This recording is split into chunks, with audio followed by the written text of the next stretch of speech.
British Empire in India 2.1.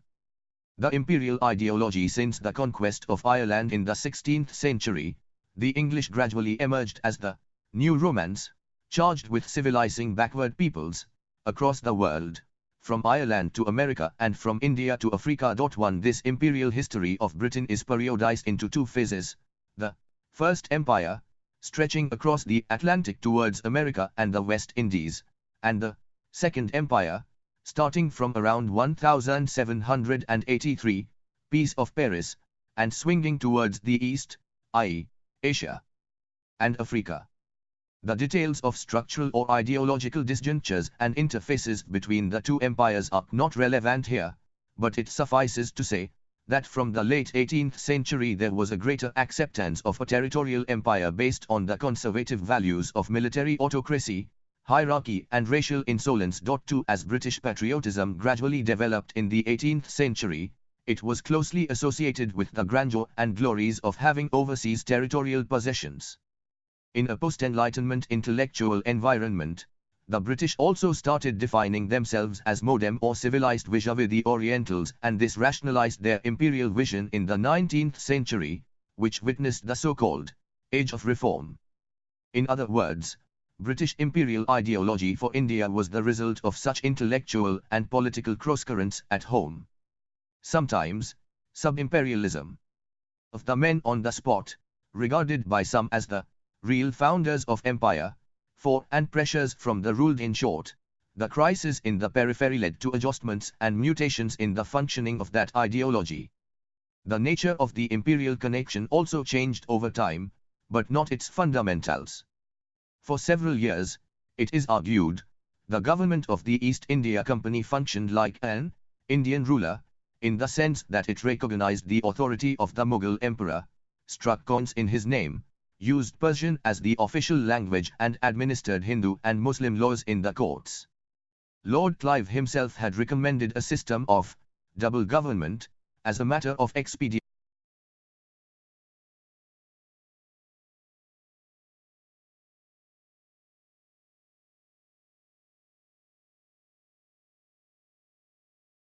Under which the criminal justice system would be left in the hands of Nawabi officials, while civil and fiscal matters would be controlled by the company. This policy of least intervention, which had emanated from pure pragmatism to avoid civil disturbances, did not, however, wane rapidly when such situations ceased to exist, although the company officials were then required to get involved much more deeply in the administration. The Anglicization of the structure of this administration began, but it progressed, as it seems, gradually. It was not, in other words, a revolutionary change, as the officials looked at themselves, as inheritors rather than innovators, as the revivers of a decayed system. The idea of this decayed system, however, originated from a teleological construction of India's past. The early image of India in the West was that of past glory accompanied by an idea of degeneration.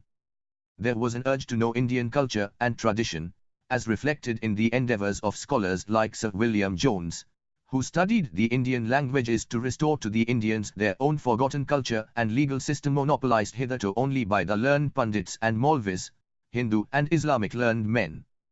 By establishing a linguistic connection between Sanskrit, Greek and Latin supposedly belonging to the same Indo-European family of languages, Jones privileged India with an antiquity equal to that of classical West. This was the beginning of the Orientalist tradition that led to the founding of institutions like the Calcutta Madrasa, 1781, the Asiatic Society of Bengal, 1784, and the Sanskrit College in Banaras, 1794, all of which were meant to promote the study of Indian languages and scriptures. One should remember, however, that while discovering India, primarily through analysis of ancient texts, these Orientalist scholars were also defining Indian tradition in a particular way that came to be privileged as the most authentic version or true knowledge, for it was legitimated by the power of the colonial state. Some scholars like Eugene Lazchika have argued that contrary to the supposition of Edward Said, 1978, that Orientalism was a knowledge thrust from above through the power of the Europeans. It was produced through a process of dialogue in which the colonial officials, Indian commentators and native informants participated in a collaborative intellectual exercise. One could point out, though, that even when Indians participated in this exercise, they seldom had control over its final outcome. However, while emphasizing the importance of the Indian agency, Irskik does not deny the most important aspect of this cognitive enterprise, that Orientalism produced a knowledge of the past to meet the requirements of the present, i.e., to service the needs of the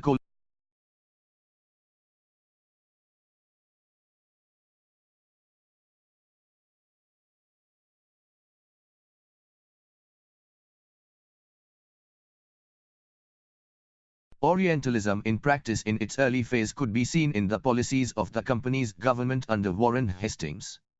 The fundamental principle of this tradition was that the conquered people were to be ruled by their own laws. British rule had to legitimize itself in an Indian idiom. 7. It therefore needed to produce knowledge about Indian society, a process which Gauri Viswanathan would call reverse acculturation. It informed the European rulers of the customs and laws of the land for the purposes of assimilating them into the subject society for more efficient administration. 1. It was with this political vision that Fort William College at Calcutta was established in 1800 to train civil servants in Indian languages and tradition. The Orientalist discourse, however, had another political project, as Thomas Trotman, 1997, has argued. By giving currency to the idea of kinship between the British and the Indians dating back to the classical past, it was also morally binding the latter to colonial rule through a rhetoric of love. Every accumulation of knowledge, Warren Hastings wrote in 1785, is useful to the state. It attracts and conciliates distant affections, it lessens the weight of the chain by which the natives are held in subjection, and it imprints on the hearts of our own countrymen the sense and obligation of benevolence. 9. But if the Orientalist discourse was initially premised on a respect for ancient Indian traditions, it produced a knowledge about the subject society, which ultimately prepared the ground for the rejection of Orientalism as a policy of governance. These scholars not only highlighted the classical glory of India crafted by the Aryans, the distant kin-brothers of the Europeans, but also emphasized the subsequent degeneration of the once magnificent Aryan civilization. This legitimated authoritarian rule, as India needed to be rescued from the predicament of its own creation and elevated to a desired state of progress as achieved by Europe. Hastings' policy was therefore abandoned by Lord Cornwallis, who went for greater Anglicization of the administration and the imposition of the Whig principles of the British government. Lord Wellesley supported these moves, the aim of which was to limit government interference by abandoning the supposedly despotic aspects of Indian political tradition and ensuring a separation of powers between the judiciary and the executive. The state's role would only be the protection of individual rights and private property. The policy came from a consistent disdain for Oriental despotism, from which Indians needed to be emancipated. Despotism was something that distinguished the Oriental state from its European counterpart, but ironically, it was the same logic that provided an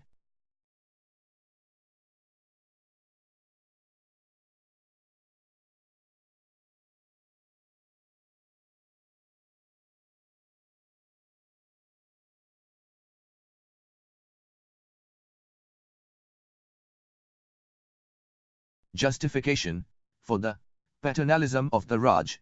1. From the very early stages of conquest, the company state tried to curb the local influence of the Rajas and Zamindars, the local remnants of the Mughal state, in order to ensure a free flow of trade and steady collection of revenues.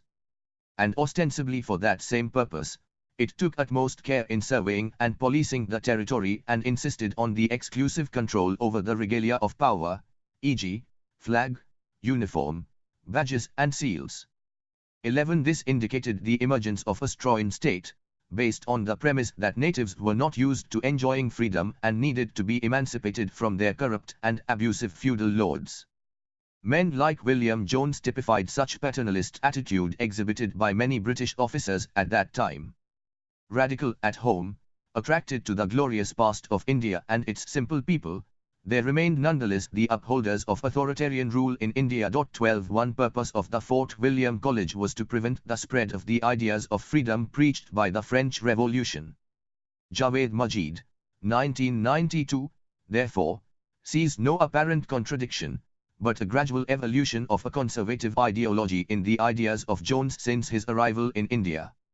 This conservatism, of which Edmund Burke was the chief exponent, was related to domestic politics in England facing the threat of Jacobinism. The Georgian state had to consolidate public support at home by manipulating ceremonies and enhancing the popular profile of the monarchy. The issue of uniqueness of cultures, requiring change or not, tied in an unmistakable way the questions of reform at home and in India. The process of Anglicization and the regulative administration under Cornwallis and Wellesley reflected this conservatism of the time. As Eric Stokes, 1959, has shown, two distinct trends were gradually emerging in the Indian administration of the East India Company, although they were not totally unrelated. There was, on the one hand, the Cornwallis system, centered in Bengal, and based primarily on the permanent settlement. Lord Cornwallis introduced permanent settlement with the hope that the rule of law and private property rights would liberate individual enterprise from the shackles of custom and tradition, and would bring in modernization to the economy and society.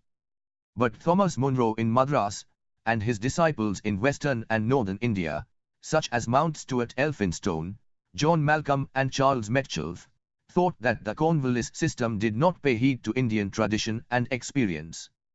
Not that they were averse to the rule of law or separation of powers, but such reforms, they thought, had to be modified to suit the Indian context. Some elements of the Indian tradition of personal government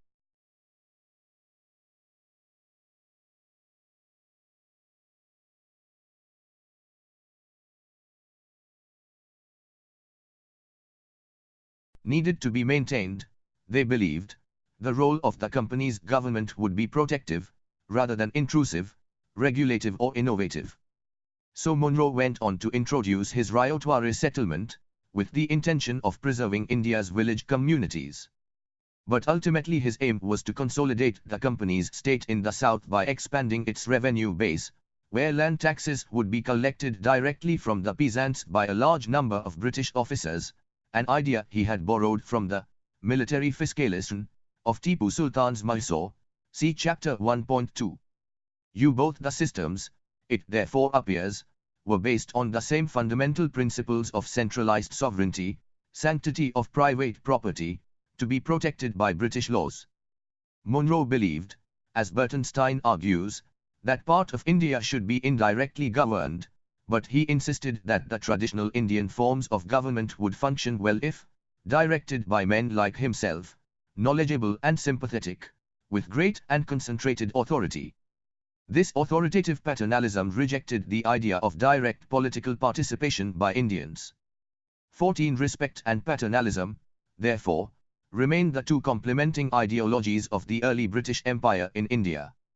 And significantly, it was soon discovered that imperial authoritarianism could function well in conjunction with the local elites of Indian rural society, the Zamindars in Bengal and the Mirsidars in Madras, whose power was therefore buttressed by both the Cornwallis system and the Munro system, both of which sought to define and protect private property. If the overlookers lost out, their angst caused the revolt of 1857, and after the revolt they were again restored to their former positions of glory and authority. If Cornwallis was a little restrained and conservative, it was partly out of the expediencies of administering a newly conquered territory, and at the same time raising sufficient revenue to pay for the company's annual investments. The situation began to change with further conquests and pacification. Around 1800 the Industrial Revolution in Britain created the necessity to develop and integrate the Indian markets for manufactured goods and ensure a secured supply of raw materials. This required a more effective administration and the tying up of the colony to the economy of the mother country. There were also several new intellectual currents in Britain, which preached the idea of improvement and thus pushed forward the issue of reform both at home and in India. while the pressure of the free trade lobby at home worked towards the abolition of the company's monopoly over Indian trade, it was evangelicalism and utilitarianism which brought about the fundamental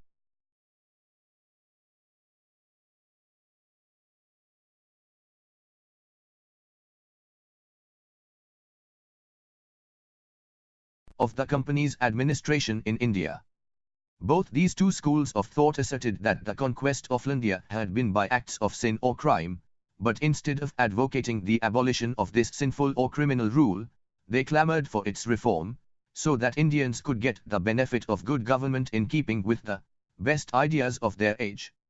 It was from these two intellectual traditions, the conviction that England should remain in India permanently was finally to evolve. 16 Evangelicalism started its crusade against Indian barbarism and advocated the permanence of British rule with a mission to change the very nature of Hinduism. In India, the spokespersons of this idea were the missionaries located at Srirampur near Calcutta, but at home its chief exponent was Charles Grant. The principal problem of India, he argued in 1792, was the religious ideas that perpetuated the ignorance of Indian people. This could be effectively changed through the dissemination of Christian light, and in this lay the noble mission of British rule in India to convince his critics. Grant could also show a complementarity between the civilizing process and material prosperity, without any accompanying danger of dissent or desire for English liberty. His ideas were given greater publicity by William Wilberforce in the Parliament before the passage of the Charter Act of 1813, which allowed Christian missionaries to enter India without restrictions. 17 The idea of improvement and change was also being advocated by the free trade merchants, who believed that India would be a good market for British goods and a supplier of raw materials, if the company shifted attention from its functions as a trader to those of a ruler. Under a good government, the Indian peasants could again experience improvement to become consumers of British products. Fundamentally, there was no major difference between the evangelist and the free trade merchant positions as regards the policy of assimilation and Anglicization. Indeed, it was the evangelist Charles Grant who presided over the passage of the Charter Act of 1833, which took away the company's monopoly rights over India trade. This was also the age of British liberalism. Thomas Macaulay's liberal vision that the British administrator's task was to civilize rather than conquer, set a liberal agenda for the emancipation of India through active governance.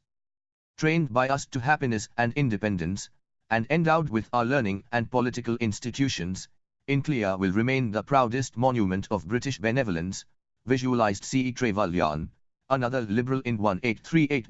It was in this atmosphere of British liberalism that utilitarianism,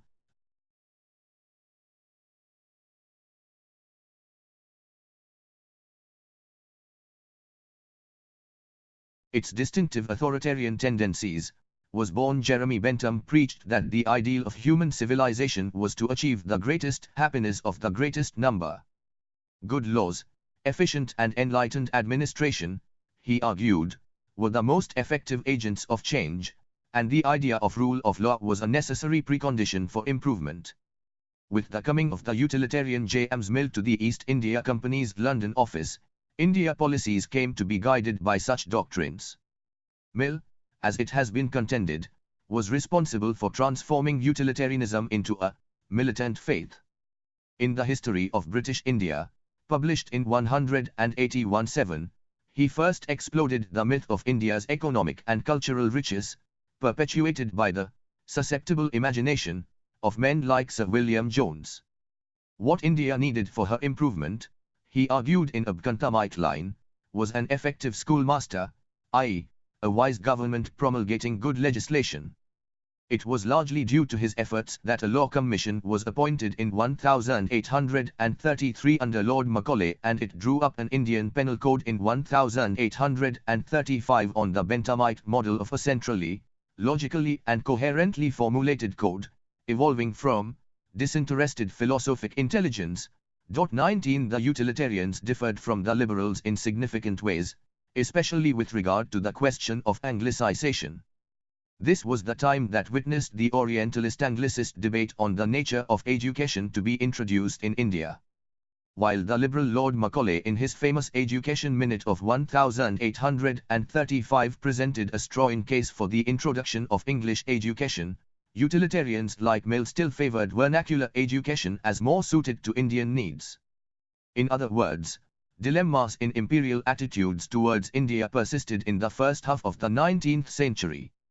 Although gradually the Anglicists and utilitarians were having their day, the old dilemmas were not totally overcome, and the epitome of this dilemma was Lord Bentinck himself. An ardent follower of Mill, he abolished sari and child infanticide through legislation. He believed in the utilitarian philosophy that legislation was an effective agent of change, and the concept of rule of law was a necessary precondition for improvement. But at the same time, he retained his faith in Indian traditions and nurtured a desire to give back to the Indians their true religion. The official discourse on the proposed reform of sari was, therefore, grounded in a scriptural logic that its abolition was warranted by ancient Hindu texts. 20. The Indian Penal Code drafted in 1835 could not become an act until 1860. The dilemmas definitely persisted in the mid-19th century, in spite of Lord Dalhousie's determination to take forward Mill's vision of aggressive advancement of Britain.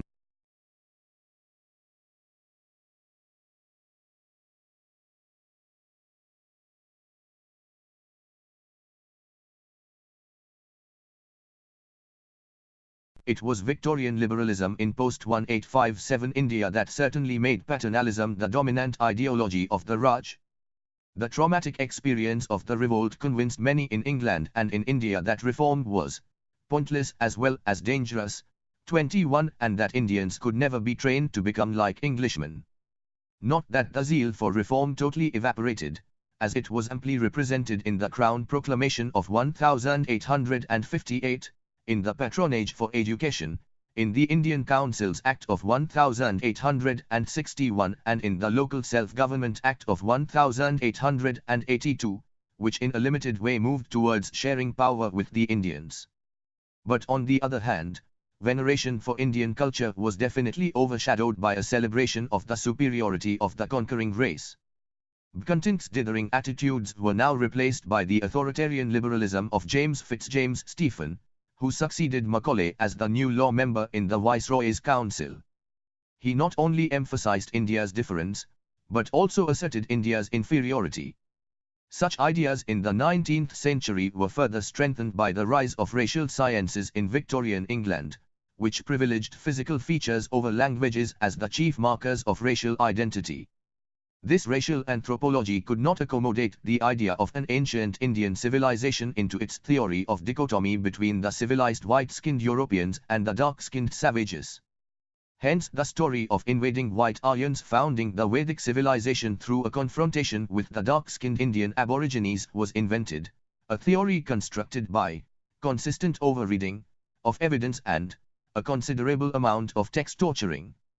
22. To put it more directly, this new Orientalist discourse contributed not just by Sanskritists, but by a whole range of observers, ethnologists and civilians eventually produced an essentialist knowledge of a backward caste-ridden Indian society.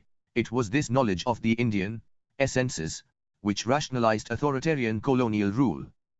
2. All discussions about India's eligibility for self-rule were dismissed as sentimental. Racial distancing as well as a wobble of privileges for the rulers triumphed over the earlier liberal visions of similarity and assimilation. 24. If reforms were introduced, they were more in response to articulate political demands of the Indians, see Chapter 6.1. However, it needs to be pointed out here that statements of racial superiority of the rulers were not for the first time being made in the mid-19th century.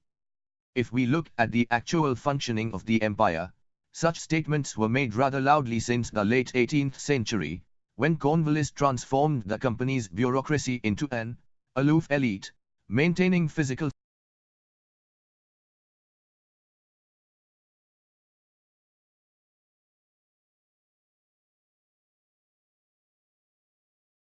ruled. British soldiers were forbidden to have sexual relations with Indian women and were confined to army cantonments, where they would be quarantined from infectious diseases as well as oriental vices. Moreover, the company's civil servants were discouraged from having Indian mistresses, urged to have British wives, and thus preserve, as one official put it before a parliamentary select committee in 1830, the respect and reverence the natives now have for the English. Any action undermining that respect, Henry Dundas, the president of the Board of Control, had argued as early as 1793, would surely ruin our Indian Empire. 25 Such overt statements of physical segregation between the ruler and the ruled as an ideology of empire were quite clear in the very way the human environment of the imperial capital city of Calcutta developed in the 18th century. The process worked in an overall setting of dualism, basically a feature of all colonial cities, between the white and the black town. 26 This phenomenon of dualism reflected on the one hand the conqueror's concern for defense and security, but on the other, their racial pride and exclusivism. In the early 18th century, this spatial segregation along racial lines had been less sharply marked, as there was a white town and a black town, intersected by a grey town or an intermediate zone, dominated by the Eurasians or East Indians, but accessible to the natives as well. The position of the Eurasians, the children of mixed marriages, continually went down in the imperial pecking order since 1791, when they were debarred from covenanted civil and higher-grade military or marine services. The racial polarization of colonial society was now complete.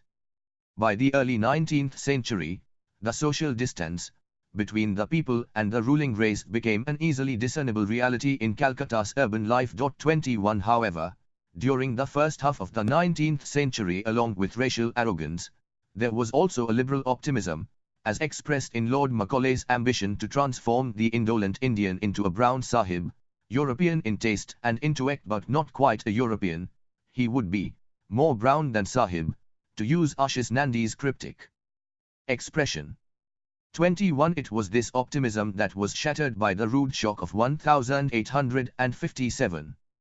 From the very beginning in colonial discourses, Indian subjecthood was likened to childhood and femininity that required tutoring and protection, but now it was also equated with primitivism, which justified imperialism on the arrogant assumption of the superiority of culture.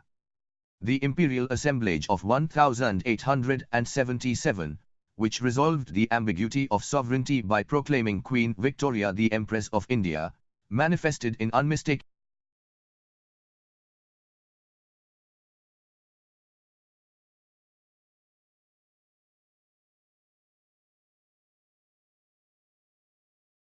what Bernard Cohn has called the British construction of their authority over India.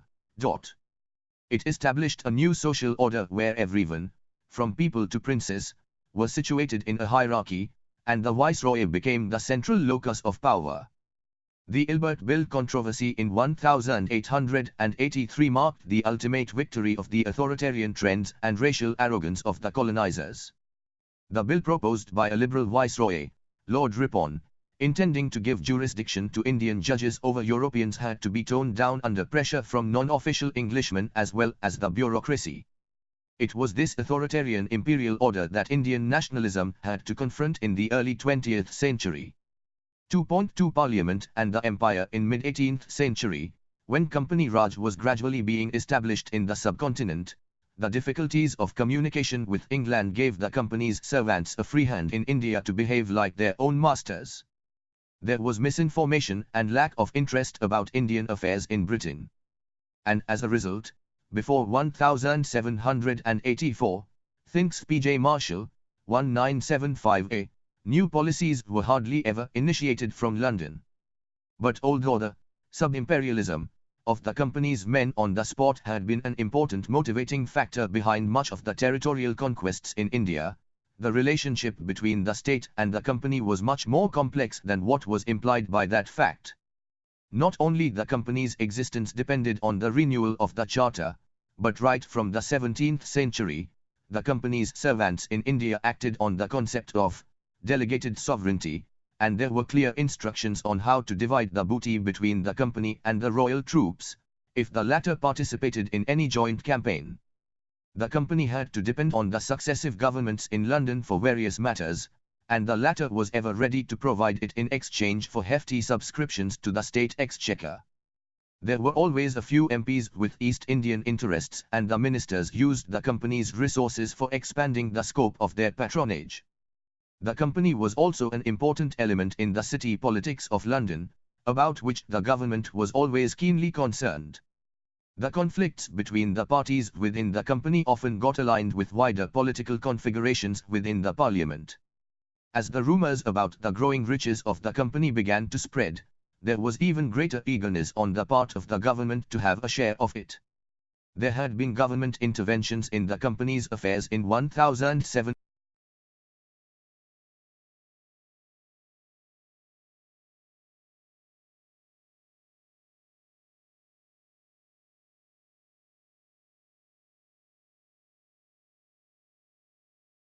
For a parliamentary intervention in 1766, over the rights of the state to the revenues of the territories conquered with the help of the Royal Army.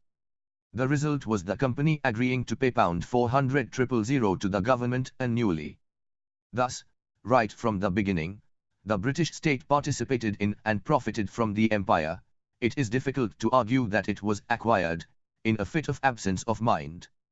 One could, however, say that the empire was acquired, without the national cognizance, by a small number of Englishmen who had not the least illusion about what they were doing.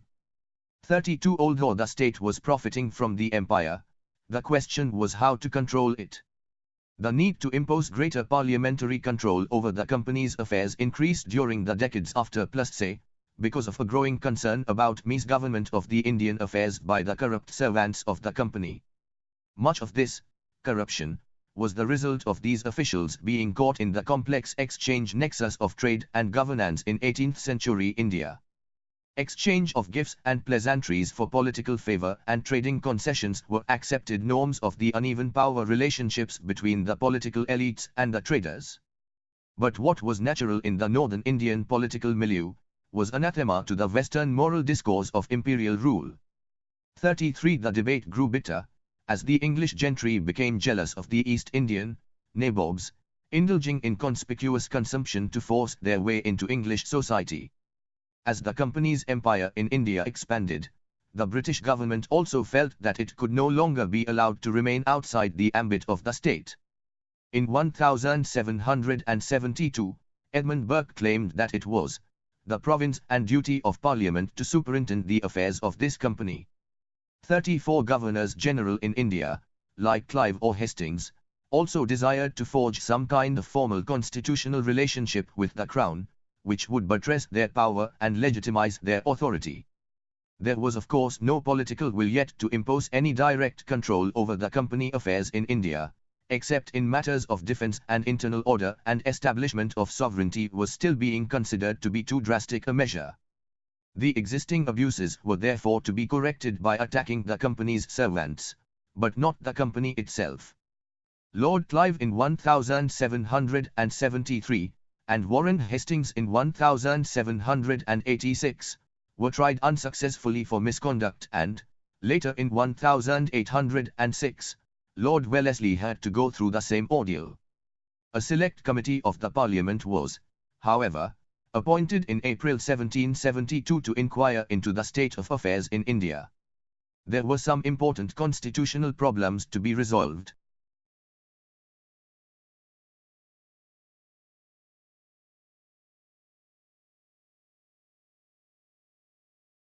Example, the relationship between the British government and the company with its possessions in India was to be defined. How would the company's authorities in Britain exert control over its servants in India, or how a single centre of power could be devised for the far-flung possessions in India? The immediate occasion for such considerations was provided by the company's application for a loan, which raised suspicion about mismanagement of resources in India. The stories about the rich resources of Bengal and the fabulous wealth brought home by the company officials did not go well with the fact that the company was facing a financial crisis. There were, therefore, concerns about the lowering of moral standards, which might also bring in corruption in British politics. Adam Smith, and his book An Inquiry into the Nature and Causes of the Wealth of Nations, brought in a new school of economic thinking that condemned companies enjoying exclusive monopolies. Free enterprisers were striving to have a share of the profits of the India trade and wanted to put an end to the monopoly rights of the company. The Parliament, however, decided on a compromise. Some sort of control over Indian affairs was established, but the company was allowed to continue its monopoly of Eastern trade and the directors of the company were given control of the Indian administration. However, a trend was thus set. The next important step to control the company's administration in India came in the shape of the Regulating Act of 1773, which formally recognized parliamentary right to control Indian affairs. The court of directors of the company would henceforth be obliged to submit all communications received from Bengal about civil, military and revenue matters in India to the British government. Apart from that, territories in India were also subjected to some degree of centralized control. The status of Governor of Bengal was raised to that of Governor General, to be assisted by a council of 4 members. They were given the power to superintend and control the presidencies of Madras and Bombay in matters of waging war or making peace with the Indian states, except in emergency situations. The Governor-General and his council were under the control of the Court of Directors, whom they were supposed to send dispatches regularly. A Supreme Court was established in Calcutta, while the legislative powers were vested in the Governor-General and the Council. The act was by no means satisfactory, as it failed to streamline Indian administration, while the supervision of the British government remained ineffective due to problems of communication. The administration in India was hampered by the disunity in the council and disharmony between the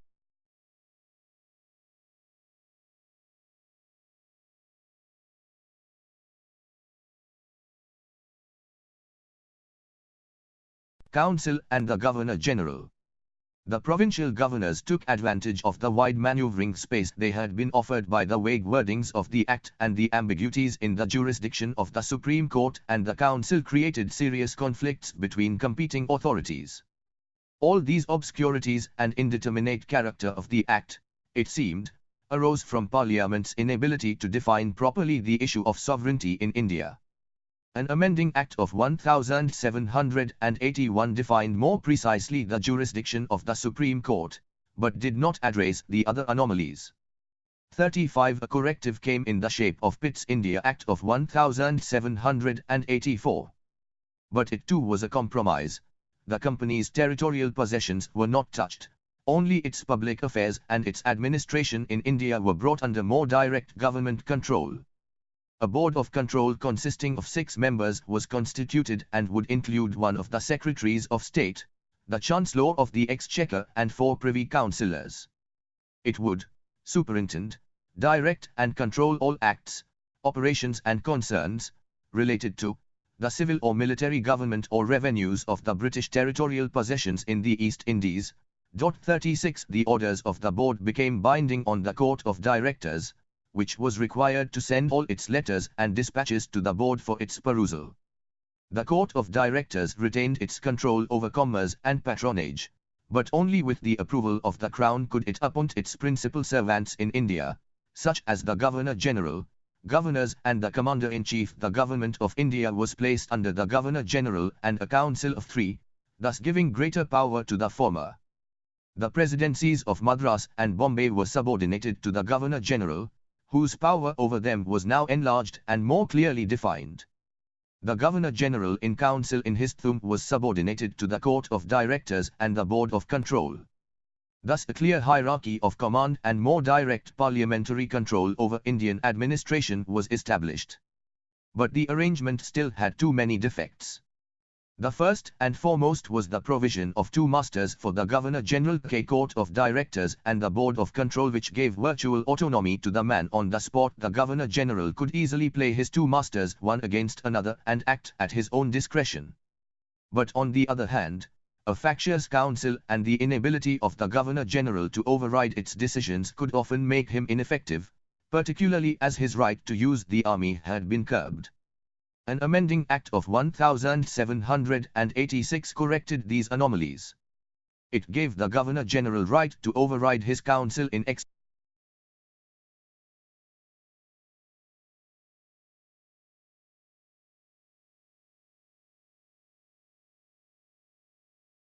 situations and authorized the Court of Directors to combine the two offices of Governor-General and Commander-in-Chief, resulting in Warren Hastings for the first time enjoying the two positions simultaneously. An effective and authoritarian instrument of control was thus put in place, which continued till 1858 with only little modifications. The Charter Act of 1793 renewed the charter of the Company for 20 years, giving it possession of all territories in India during that period. In Indian administration, the Governor-General's power over the Council was extended and the governors of Bombay and Madras were brought more decisively under his control. A regular code of all regulations that could be enacted for the internal government of the British territories in Bengal was framed. The regulation applied to all rights, person and property of the Indian people, and it bound the courts to regulate their decisions by the rules and directives contained therein. All laws were to be printed with translations in Indian languages, so that people could know of their rights, privileges and immunities. The Act thus introduced in India the concept of a civil law, enacted by a secular human agency and applied universally. William Wilberforce had wanted to include two more clauses into the Act. One would declare that the purpose of British rule in India would be to work towards the moral and spiritual uplift of the Indians, and the other would allow entry of appropriate persons, such as teachers and missionaries, into India to achieve that imperial goal. Both the clauses were, however, dropped, but only till the next renewal of the Charter. In 1808 the House of Commons appointed a committee of investigation, which submitted its report in 1812. The free traders in the meanwhile had become dominant in British politics and were demanding free access to India. This would bring, they argued, capital and skills, and with the establishment of industries and introduction of new agricultural techniques, it would result in development and improvement for India. The Benthanite reformists and the evangelicals too tried to influence British politics and British policies in India, and they gained a decisive voice when the evangelist Charles Grant was elected to the Court of Directors. The Charter Act of 1813 incorporated in a significant way all these aspirations for change in Britain's India policy. It renewed the company's charter for 20 years, and during that period it was allowed to have its territorial possessions. But at the same time the Act asserted the undoubted sovereignty of the Crown of the United Kingdom over the Indian territories. 3s The company was also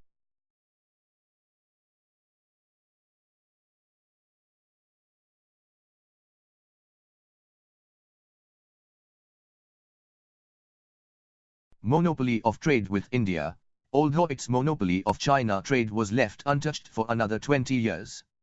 And in addition to that, Christian missionaries were henceforth to be allowed to enter India, subject only to obtaining a license either from the Court of Directors or the Board of Control. The Charter Act of 1813 was thus an important benchmark in the push towards westernization of India. When the Charter was again due for renewal in 1833, there was a fresh and more widespread agitation in Britain for the abolition of the company and a direct takeover of the Indian administration by the government. The political atmosphere in Britain at that time was also fully charged with enthusiasm for reform, as the Reform Act of 1832 had just been passed. A parliamentary inquiry was held, and the Act of 1833, which followed from its recommendations, became a landmark in the constitutional history of India. The company's monopoly of tea trade with China was now abolished, and henceforth it was meant only to have political functions, and here too the Indian possessions of the company were to be held in trust for the British Crown. The President of the Board of Control now became the Minister for Indian Affairs, while the board was empowered to superintend all administrative affairs in India. The Governor-General of Bengal became the Governor-General of India, who would, in consultation with his council, control all civil, military and revenue matters in the whole of India. With the extension of territories and influx of British settlers into India, there was need for uniform laws. The Governor-General in Council was, therefore, empowered to legislate for the whole of British territories in India, and these laws were to be applicable to all persons, British or Indian. A law member was added to the Council, Lord Macaulay, and a law commission was instituted for codification of laws. The company's services in India were thrown open to the natives, but there was no provision for their being nominated to the covenanted services. Although in India during all these years demands were being raised for the abolition of company rule, the British government was not yet so sure about such a measure. The Charter of 1833 was renewed in 1853, but this time not for another 20 years. The company was allowed to retain the Indian possessions, in trust for Her Majesty, her heirs and successors until Parliament shall otherwise provide, thus keeping the door ajar for a future takeover.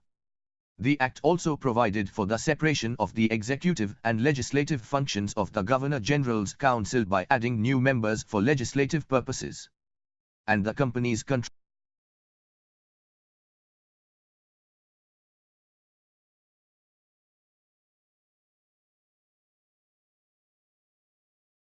Appointments was curtailed by the introduction of competition for the recruitment of the Indian civil service.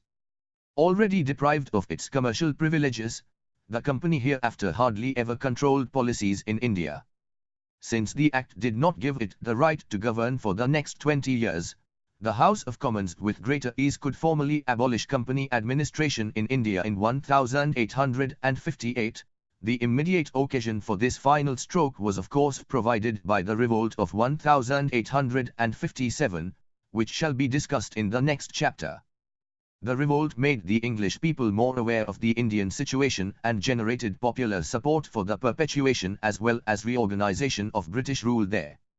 Since 1833, many English traders and settlers had also developed a vested interest in India, and their persistent complaint was that the company had been neglecting their interests.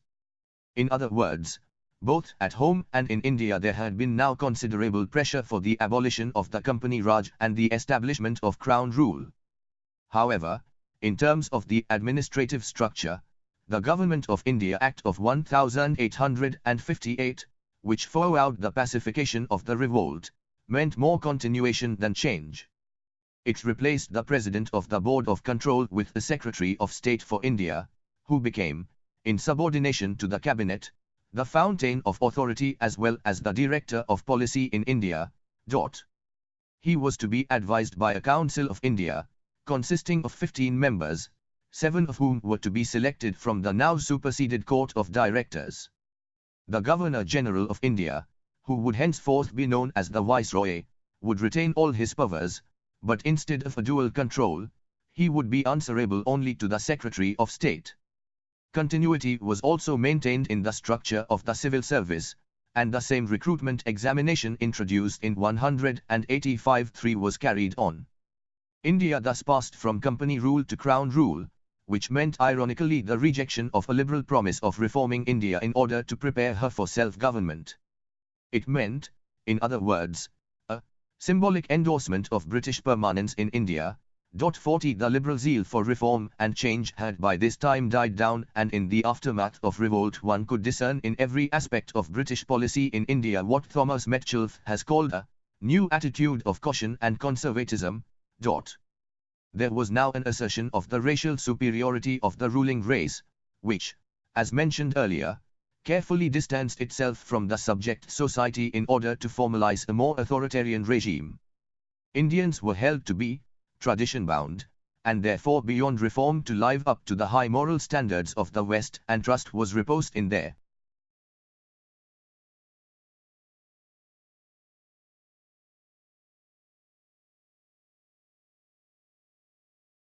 leaders, the landed gentry and the aristocrats, who were restored to prominence, in the hope of securing their loyalty. The situation, which Anand Yang, 1989, has described as the limited Raj, where the colonial regime depended on local power elites like Zamindars for the administration of the interior, was indeed contributing to the foundation of a more authoritarian Raj. 2.3 Extracting land revenue. Since the grant of Divanage for Bengal, Bihar and Orissa in 1765. The major concern of the East India Company's administration in India was to collect as much revenue as possible. Agriculture was the main basis of economy and the main source of income, and hence, although the Nawabi administration was retained with Muhammad Reza Khan acting as the Naib Diwan for the company, several land revenue experiments were introduced in haste to maximize extraction. And here they did not want to take any chances. So, although native officials were in charge of collection, European officers of the company were given supervisory authority over them, and their corruption as well as lack of understanding of the local situation led to complete disorganization of the agrarian economy and society in the Diwane provinces within a few years. The devastating famine of 1769-70, in which about one-third of the Bengal population was wiped off, was but only one indication of the prevailing chaos. The company directors, unable to pay their shareholders the expected amounts of dividend, began to look for reasons for falling revenues and the devastations of famine. They found an easy scapegoat in Reza Khan, who was arrested on false charges of corruption and embezzlement. But the real reason for his removal was the desire of Warren Hastings, the newly appointed governor of Bengal, to get rid of Indians altogether from the administration of revenue and make the British the sole controller of the resources of the province. 42 In 1772, he introduced a new system, known as the farming system. European district collectors, as the nomenclature suggested, were to be in charge of revenue collection, while the revenue collecting right was farmed out to the highest bidders. About the periodicity of the settlements, a number of experiments were made, but the farming system ultimately failed to improve the situation, as the farmers tried to extract as much as possible without any concern for the production process. The burden of revenue demand on the peasants increased as a result, and often it was so onerous that it could not be collected at all. The net outcome of this whole period of rash experimentation was the ruination of the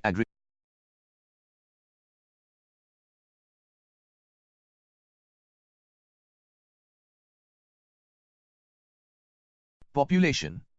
In 1784, Lord Cornwallis was therefore sent to India with a specific mandate to streamline the revenue administration. Permanent settlement. Cornwallis realized that the existing system was impoverishing the country, ruining agriculture, and was not producing the large and regular surplus that the company hoped for. Company's trade also suffered, because of the difficulty in procuring Indian goods for export to Europe. Production of silk or cotton, two of the company's major export items, was mainly agro-based, while decline in agriculture also affected handicraft production. It was thought, therefore, that the only way to improve this situation was to fix the revenue permanently.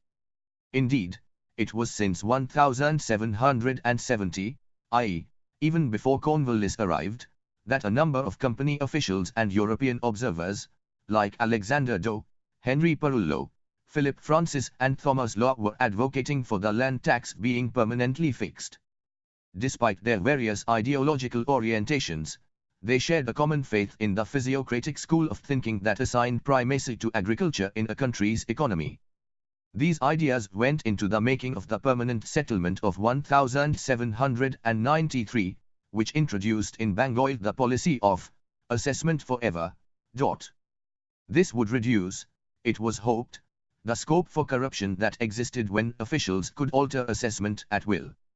The landlords would invest money in improving the land, as with the state demand being fixed, the whole of the benefit from increased production and enhanced income would accrue to them.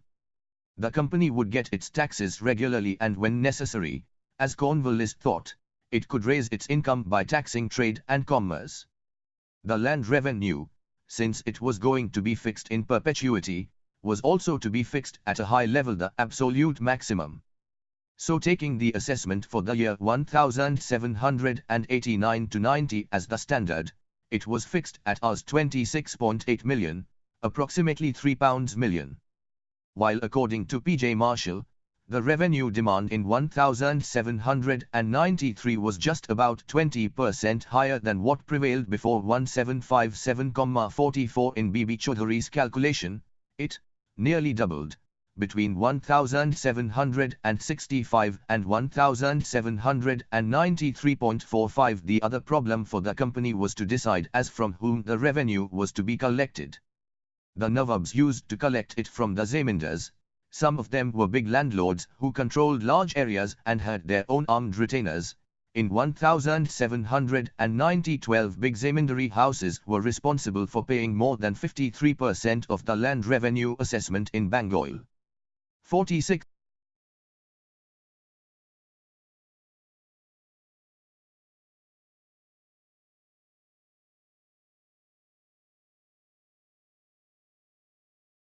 zamindars, who paid revenue either directly to the state or through the bigger zamindars. Peasants undertook cultivation and paid the zamindars at customary rates, which often varied from subdivision to subdivision, and sometimes extra legal charges called abwabs were collected as well. By 1790, however, the company's administration had profoundly confused this situation by retaining some zamindars and replacing others by new revenue farmers. In terms of assessment too, the old customary rates were ignored, and by the time Cornwallis arrived, a complete confusion prevailed in this area. Being a member of the landed aristocracy of Britain and imbued with the idea of improving landlordism, his natural preference was for the zamindars. They were expected to invest for the improvement of agriculture if their property rights were secured. There were also other practical reasons.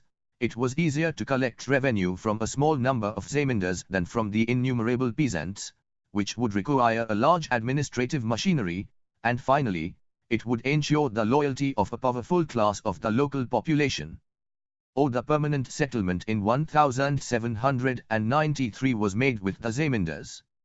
Every bit of land in Bengal, Bihar and Orissa became a part of a zamindari or estate, and the zamindar had to pay the tax fixed upon it. If he did so, then he was the proprietor or owner of his zamindari. He could sell, mortgage and transfer it. Land could also be inherited by heirs. But failure to pay the revenue would lead to the confiscation of the zamindari by the government and its sale by auction. The new purchaser would then have the ownership right on it. This was the so-called creation of private property in land. The magic of private property, it was widely hoped, would bring in the desired improvement in agriculture. The permanent settlement vested the land ownership right in the zamindars, who previously enjoyed only revenue collecting right. Therefore, those who lost out in this settlement were the peasants, who were left at the mercy of the zamindars. Their customary occupancy right was ignored and they were reduced to the status of tenants. The provision of patta, or written agreement between the peasant and the zamindar providing a record of the amount of rent to be paid, was rarely followed by the zamindars. Nor was it liked by the peasants, who always feared to lose in any formal record of rights and obligations. The burden of high revenue assessment was thus shifted to the peasants, who were often also called upon to pay illegal cesses. The subsequent regulations of I-799 and 1812 gave the zamindars the right to seize property of the tenants in case of non-payment of rent without any permission of a court of law.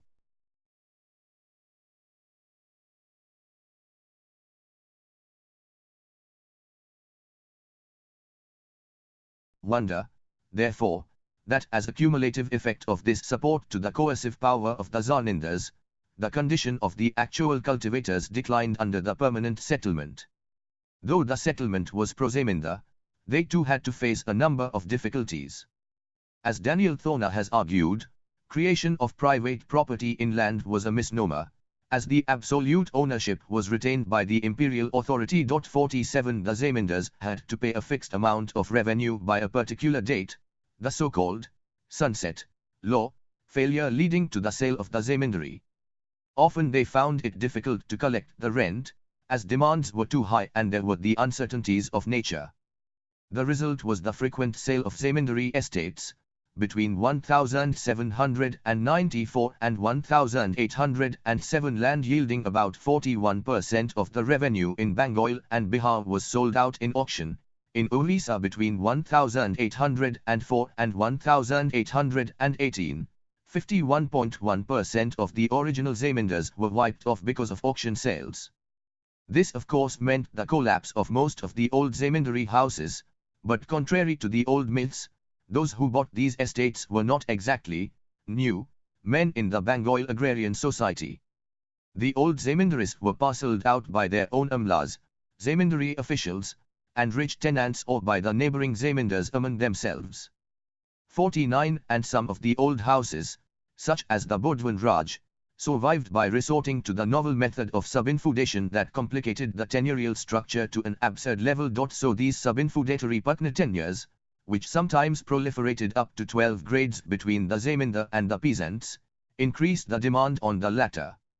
In 1859 and 1885 there were tenancy legislations, which to some extent protected the tenants by recognizing their occupancy rights. This was the time when the Company Raj had transformed itself into a self-confident territorial state trying to penetrate deeper into the economy and society and co-opt wider sections of the population. 51 But Zamindari power remained largely unrestrained and their alliance with the Raj unaltered. The new legal reforms could not provide any relief to the poor cultivators. These reforms on the other hand only strengthened the position of a group of powerful rich peasants, the Jottars, who are believed to have been actually controlling landholding at the village level, as argued by Rajak and Ratnalekha Ray, 1973, 1975, while the Zamindars enjoyed only the revenue collecting right.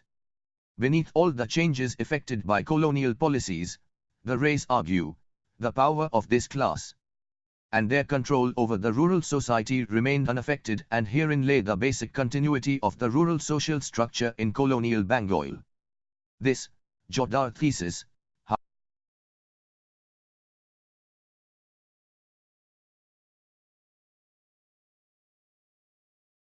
came under serious attack in a monograph by Shugra Bose, 1986, who found such Jottar domination confined only to northern Bengal.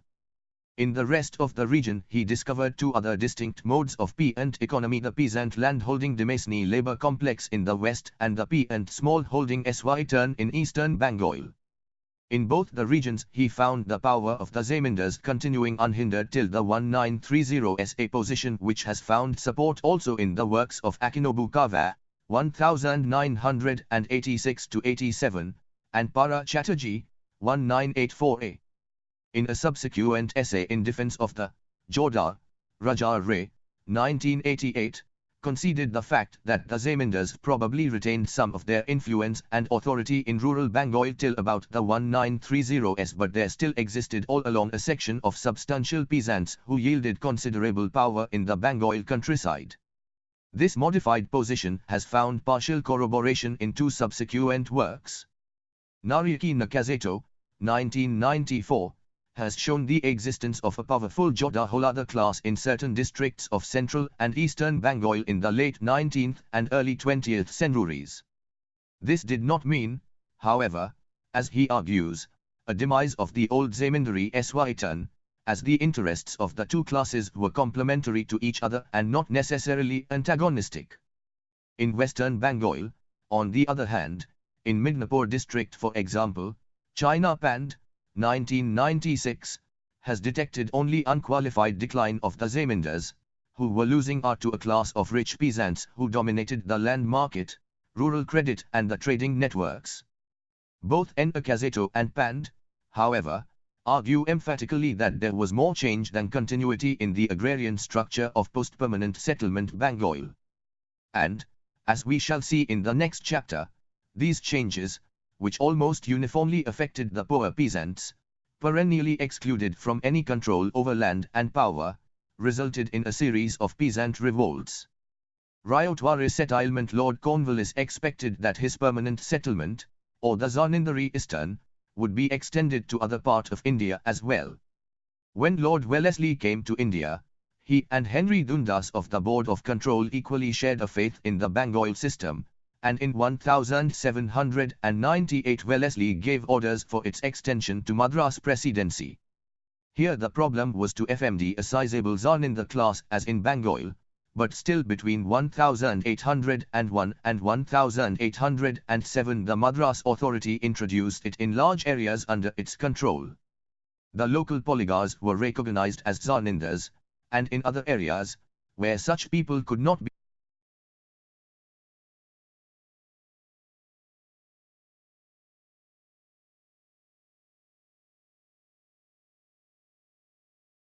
found, villages were aggregated into estates and were sold in auction to the highest bidders. But before this could go on very far, in British official circles there was growing disillusionment with the permanent settlement, which provided for no means to raise the income of the government, while the increased income from land was being garnered by the zamindars. This distrust for the large landlords was also partly the result of Scottish Enlightenment, which insisted on the primacy of agriculture and celebrated the importance of the yeoman farmer within the agricultural societies. Such ideas obviously influenced Scottish officials like Thomas Munro and Mount Stuart Elphinstone, who took the initiative to change the company's revenue administration. This was also the time when utilitarian ideas had begun to influence policy planning in India, and among them David Ricardo's theory of rent seemed to be hinting at a revision of the existing system. S3 rent was the surplus from land, i.e., its income minus the cost of production and labor, and the state had a legitimate claim to a share of this surplus at the expense of the unproductive intermediaries, whose only claim was by virtue of their ownership right. The theory provided, therefore, an argument to eliminate the zamindars and appropriate a larger share of the increasing income from the new acquisitions of land. But theories alone hardly guided policies in India. A more powerful reason for a new settlement was the perennial financial crisis of the Madras Presidency, worsened by the rising expenses of war. This was the genesis of the Riot-Wari settlement in Madras Presidency. The Riot-Wari experiment was started by Alexander Reid in Baramahal in 1792 and was continued by Thomas Munro from 1801 when he was asked to take charge of the revenue administration of the ceded districts. Instead of zamindars, they began to collect revenue directly from the village, fixing the amount each village had to pay. After this they proceeded to assess each cultivator or riot separately and thus evolved the Riot-Wari system. It created individual proprietary right in land, but it was vested in the peasants, rather than in the zamindars, for Munro preferred it to be, in the hands of 40 to 50,000 small proprietors, than 400 or 500 great ones. 55 But Munro's SY turn also made a significant distinction between public and private ownership. In David Ludden's words, it defined the state itself as the supreme landlord, and individual peasants landowners who obtained title by paying annual cash rents, or revenue assessments, to the government. 56 This was, as it evolved eventually, a field assessment system, as rent payable on each field was be permanently assessed through a general survey.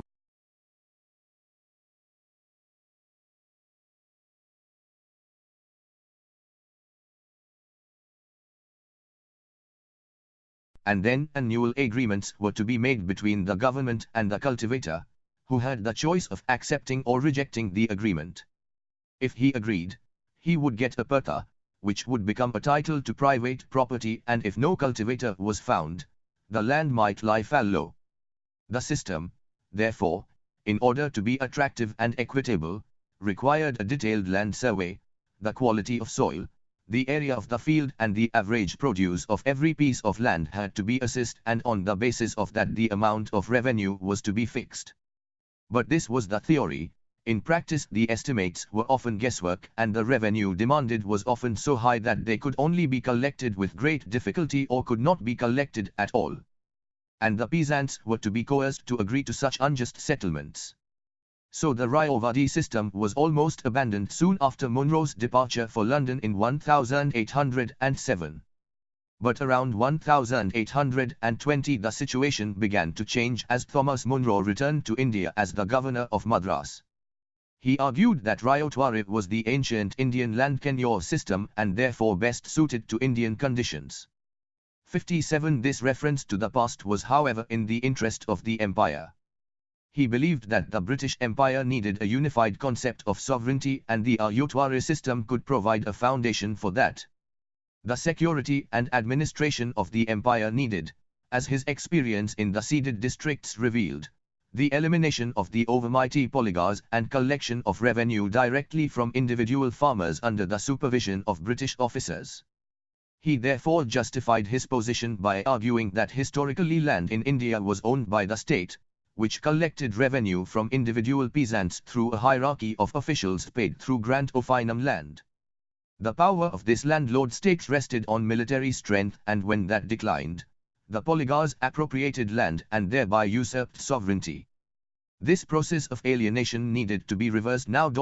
In arguing this, he briskly set aside the contrary observations by men like Francis Ellis, who argued that property right was traditional conferred on the community or tribes and that family had a variety of rights to the community assets.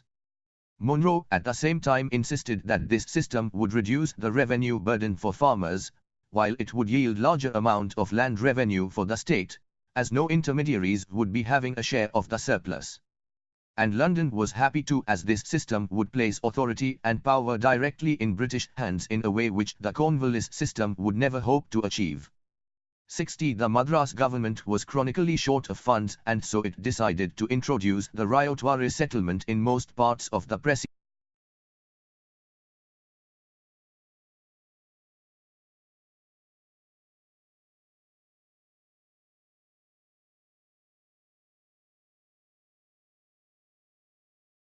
But gradually it took quite different forms than the one which Monroe had visualized.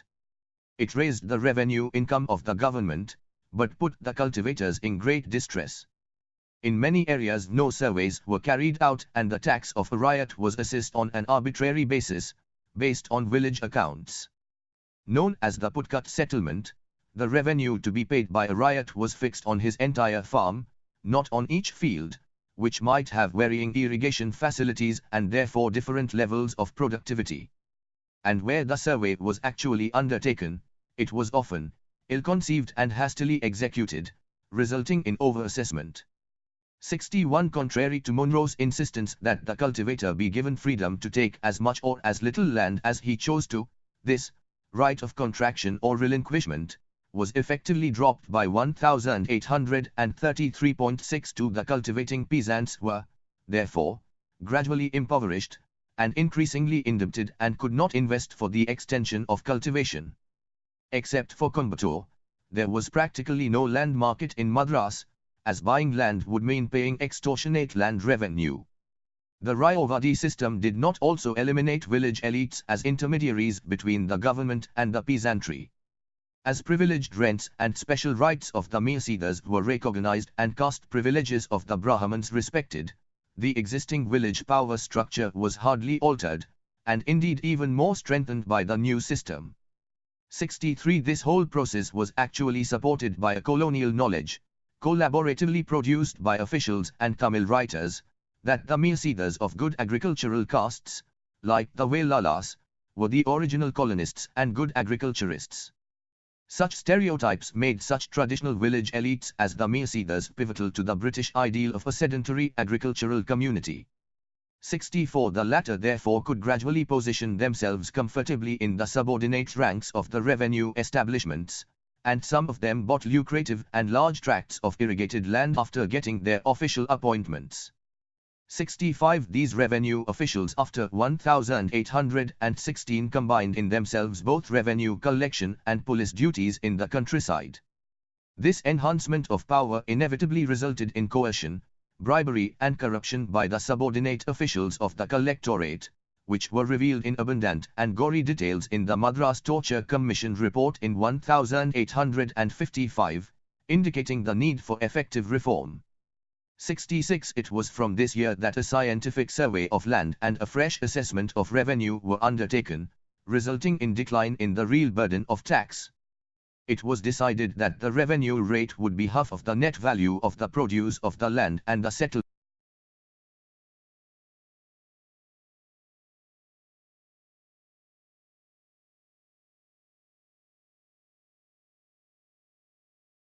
would be made for 30 years.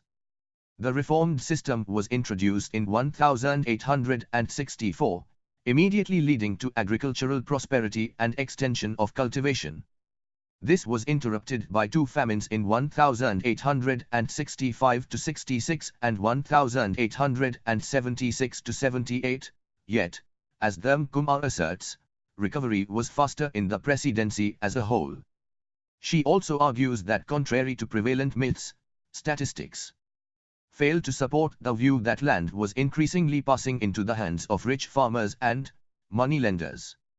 Inequality increased only in the prosperous and irrigated areas, such as the Godavari Delta, elsewhere it declined. There is also no evidence, she affirms, that indebtedness was resulting in widespread dispossession.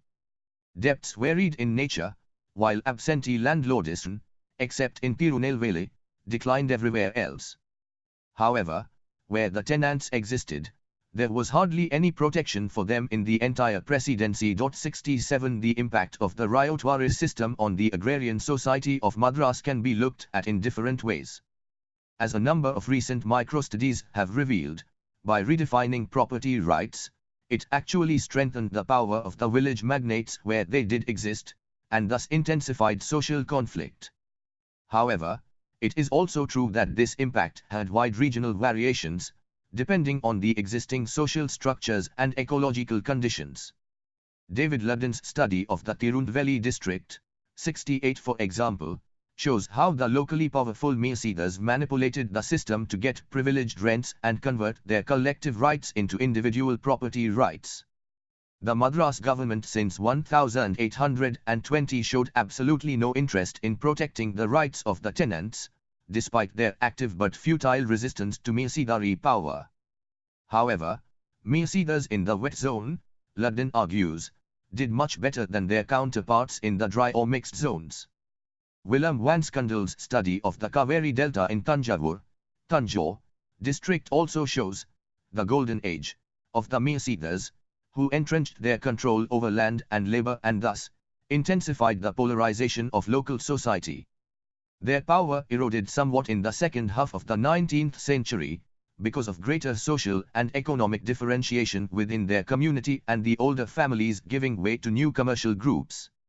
But this by no means marked the end of Meesidari power in local society. 69 Among other Tamil districts, the situation was largely similar in the wet taluks of Tiruchirappalli, Trichinopalli, while in South Erkot and Chingalput such privileged landownership rights were being increasingly challenged by the actual cultivators. In other vast areas of Tamil Nadu, however, where there was abundance of cultivable land, the situation was dominated by a large number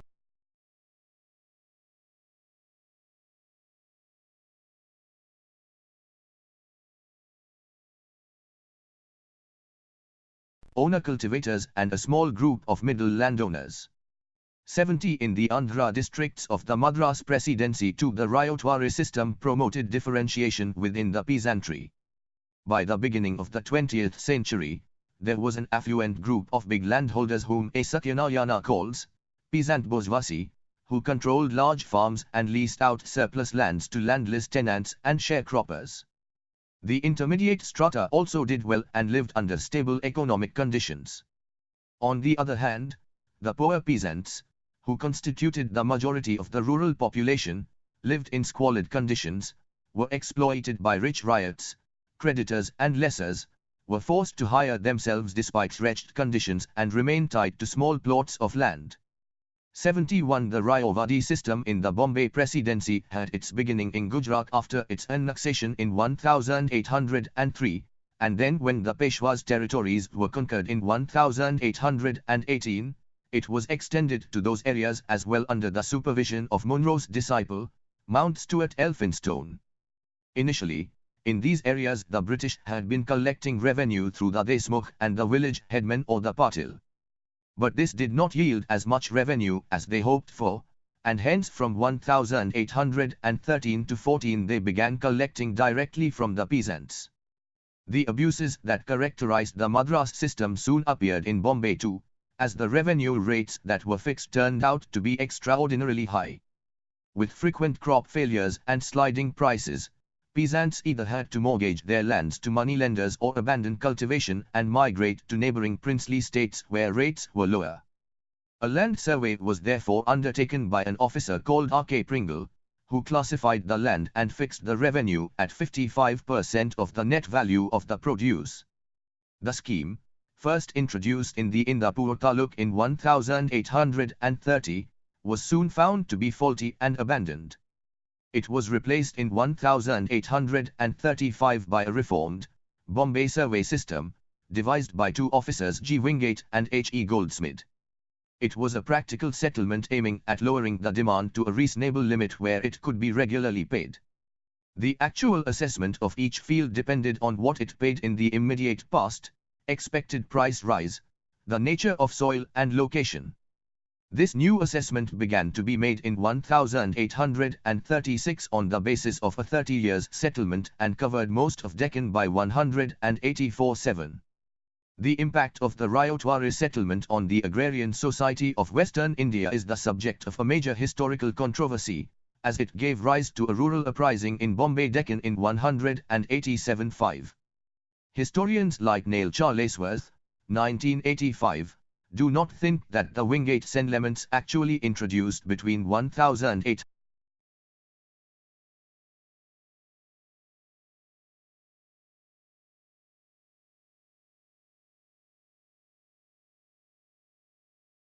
dramatic change in Western India. It reduced the village patil to the status of an ordinary peasant and a paid employee of the government. But the erosion of his power had started in pre-British days, and British rule was merely completing a process already in full motion. And the settlements did not universally displace all village elites either. In Gujarat, the superior rights of the Bhagdas, Naru others and the Ahmadabad Tluktars were respected, and as a result, in these regions, greater political and social stability was guaranteed. It was only in central Deccan that a power vacuum was created, which offered opportunities for a greater active role for the Marwadi and Gujarati Banyas. And for the peasants, the new settlements were making revenue assessment less burdensome and inequitable.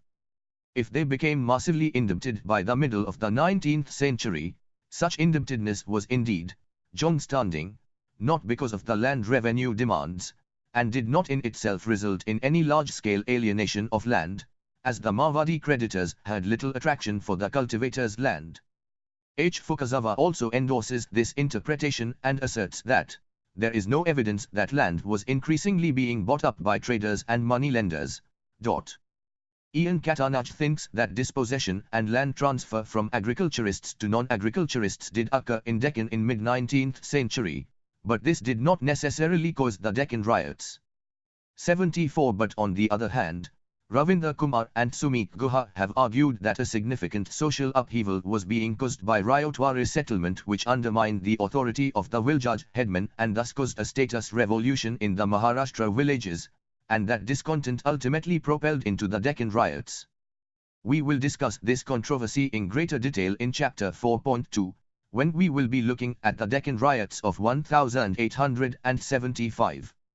What perhaps can be observed here is that the social effects of the Riot-Wari system, both in Madras and in Bombay, were perhaps less dramatic than those of the permanent settlement. But it is difficult to argue a case for continuity, as the older forms that continued were now differentially ensoricrued by imperial